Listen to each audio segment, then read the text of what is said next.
In video 1, we established the most important distinction in this entire training. Jesus is the engine. We build the rails. Our job is not to change people. Our job is to build rails strong enough that seekers stay connected to the engine long enough for Jesus to do what he promised. Today, we give you the most concrete, practical tool for building those rails. The 7 questions, the guided conversation that carries any seeker from the surface of their life to the specific wound the soul liberator wants to address. There is a difference between a list of good questions and a guided conversation. A list of good questions can be asked in any order. Each question stands alone. You pick the one that seems relevant and skip the rest. A guided conversation is different. The questions are in a specific sequence because each one prepares the seeker for the next one. The order's not arbitrary. It's the architecture of the journey itself. The 7 questions are a guided conversation. Temptation will come, a question will feel redundant, or the group will seem ready to move faster, and a leader will be tempted to skip ahead or reorder. Resist it. Asking question 5 before question 4 is not a shortcut, it's a detour. And skipping question 3 entirely because it feels awkward removes the very friction that produces breakthrough. The order matters because the seeker needs each step before they can receive the next one. You can't ask someone what they believe Jesus can do for them, question number 5, before they've honestly named what they've already tried and failed at, question 4. The contrast between these 2 questions is the emotional turning point of the entire journey. Ask them in order. Trust the architecture. The questions were built the way they were for a reason. 7 questions, 1 conversation, in order. Ask, and it'll be given to you. Seek, and you'll find. Knock, and the door will be open to you. Matthew 7:7 and 8. Jesus invites honest asking.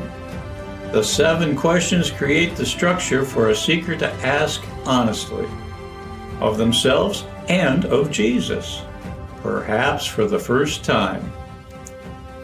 When Jesus saw him lying there and knew that he'd already been there a long time, Jesus said to him, "Do you want to be healed?" John 5:6. Jesus asked a question before he healed, not because he didn't know the answer, because the seeker's honest engagement with the question was itself part of the liberation. The 7 questions follow this pattern.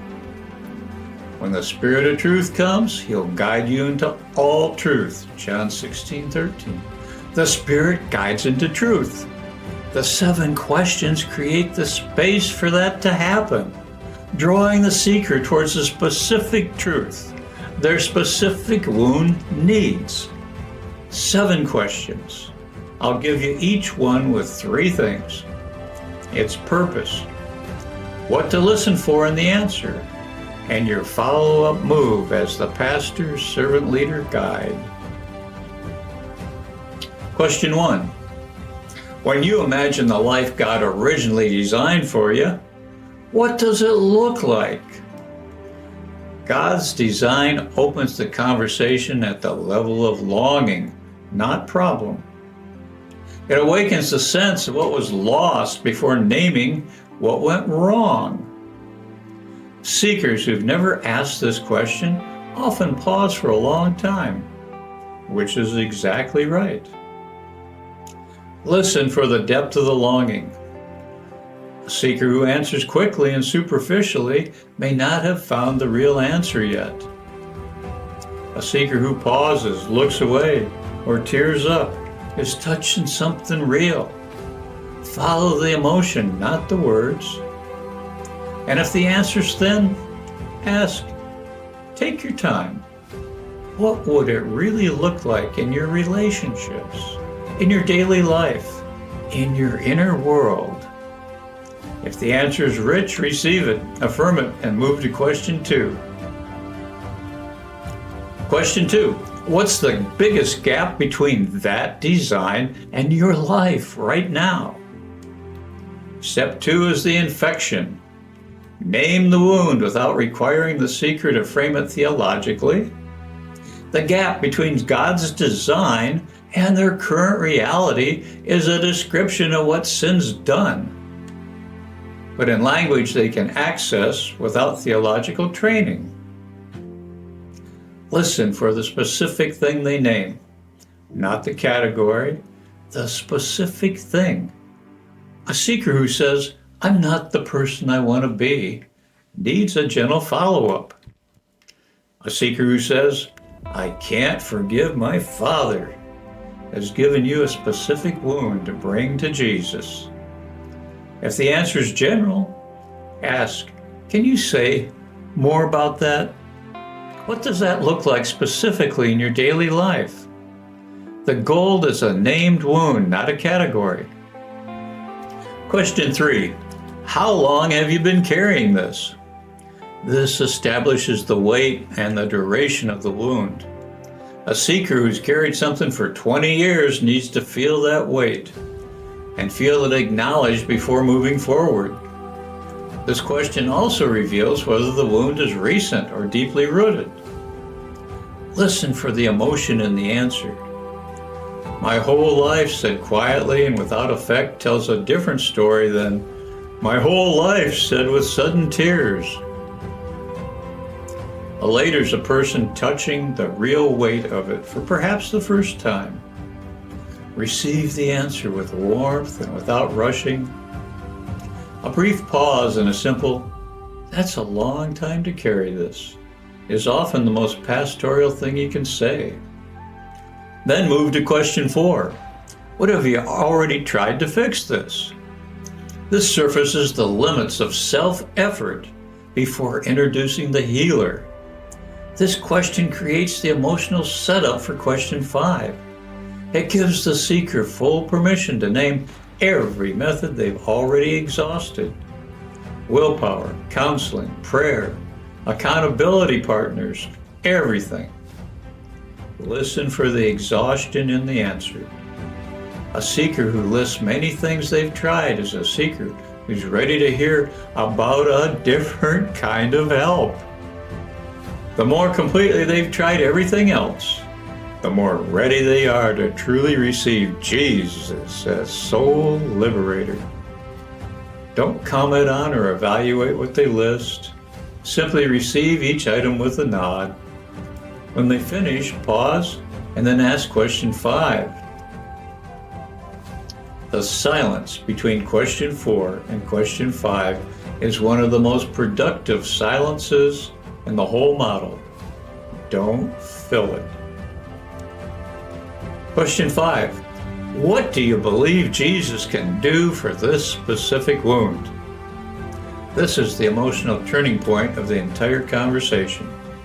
The contrast between what they've tried, question 4, and what Jesus can do, question 5, is the gap the gospel fills. Don't explain the contrast. Let the seeker feel it. Listen for the gap between their answer to question 4 and their answer to question 5.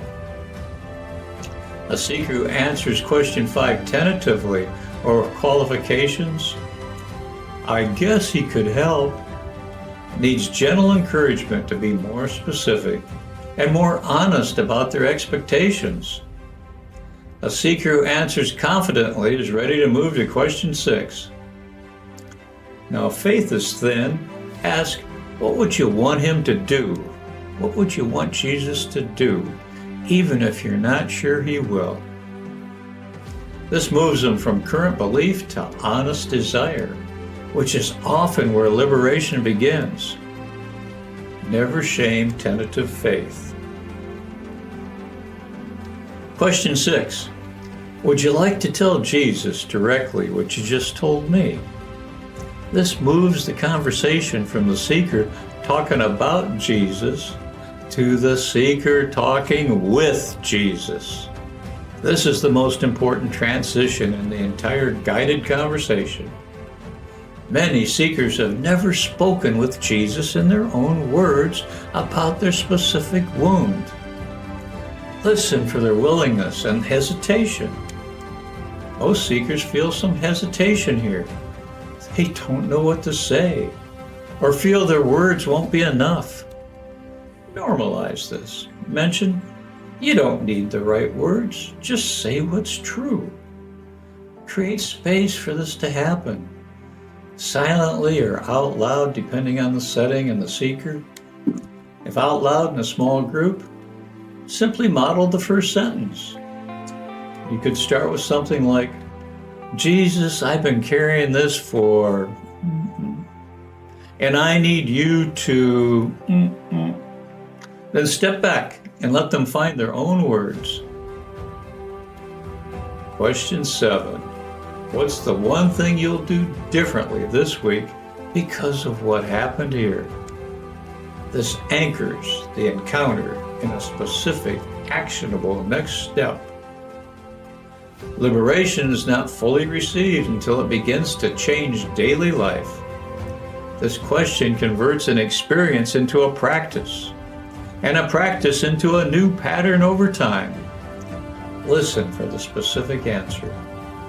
A vague answer, I'll try to be more positive, needs a gentle follow-up. A specific answer, I'm going to call my father this week, or I'm going to spend 5 minutes each morning telling Jesus the truth about how I'm doing. That's the answer that produces lasting change. If the answer is vague, ask, what would that look like on a specific day this week? What time? What place? What will you actually do? Help them make it concrete enough to actually happen. And then close in prayer that names specifically what Jesus did and what the seeker is committing to. The pivot between question 4 and question 5, that's the most important moment in the conversation. This is the moment most leaders either rush or miss entirely. Slow the pace here. Let the weight of it land. The pivot between question 4 and 5 deserves more than a smooth transition. It's the most important moment in the entire guided conversation, and it requires a full stop, not a rush to push to move forward. Question 4 asks, what have you already tried? Question 5 asks, what do you believe Jesus can do? The seeker answers question 4 and names everything they already attempted. Probably prayer, willpower, counseling, accountability, confession, more discipline, trying harder. None of it reached the rut. At the end of that list, there's a silence. Don't fill it. In that silence, the seeker is sitting with the accumulated weight of everything they've tried that hasn't worked. They're hopefully, for perhaps the first time, fully conscious of the limits of their own effort. That's exactly where they need to be before they hear question 5. Because when you ask, what do you believe Jesus can do after that silence, the question lands differently than it would have at the beginning of the conversation. It lands in the specific gap created by the specific exhaustion of everything else. The gospel doesn't land well on people who haven't yet felt the limits of their own effort. Questions 1 through 4 create those limits honestly, specifically, personally. Question 5 then introduces the healer, not as a general spiritual resource, but as the specific answer to the specific gap. that the previous 4 questions have created. This is why the order matters. This is why you don't skip question 4. This is why the silence between question 4 and question 5 is worth more than any words you could fill it with. Before we close, one more thing that matters on how you actually use these questions in the field. The wording of each question is a starting point, not a script. A 12-year-old in Cebu will respond differently to question 1 than a 40-year-old pastor from California. The language you use to invite the same movement will need to change. The movement itself does not. Adapt the language. Preserve the movement. The younger seekers, question 1 might become, if your life was actually the way you wished it was, what would be different? For someone in acute grief, question 2 might become, what's the thing that's hardest right now? For a resistant seeker, question 4 might become, what have you already done about this? Removing the word fix with some experience is shame. The test is simple. Does the adapted version accomplish the same movement as the original? Does it still name the wound? Surface the exhaustion of self-effort? Introduce the healer? Move toward honest conversation with Jesus and anchor the next step? If yes, the adaptation is valid. If the adaptation softens the movement or avoids the honest naming, it's no longer the guided conversation. It's something gentler that produces gentler results. Know the purpose of each question deeply enough that you can say it 10 different ways and still mean the same thing. Before the next video, practice the 7 questions before you use them in a camp setting. And before you practice with a colleague, go through the questions yourself, slowly, prayerfully, alone with Jesus. Let him do in you what you'll one day help them do in others. A leader who's sat with question 3 long enough to feel its weight will handle it very differently than one who's only read about it. The best preparation for guiding this conversation is to have been genuinely guided by it. And you don't have to wait for a colleague. These questions work just as well in a quiet time of personal devotion, alone with Jesus. Then, find a colleague, a fellow pastor, a family member, someone you trust who will engage honestly. Ask them the 7 questions in order, not as a ministry session, as a practice run. Pay attention to where you feel the urge to skip a question or reorder the sequence or fill the silence between question 4 and 5. Those are the moments that'll challenge you in a live group setting. Practice now so there are not surprises then. 7 questions in order, 1 conversation at a time. This is the tool that will unlock more genuine encounters with Jesus in ministry than any other single thing we do. 7 questions open the door to step 3, the moment when the soul liberator enters. Video 3 shows you exactly what Jesus is doing on the other side of that door and how to follow him into any wound. Next, the 4-fold liberation ministry, what Jesus does in each liberation area, and how to recognize which one a person needs, and how to follow him into any wound.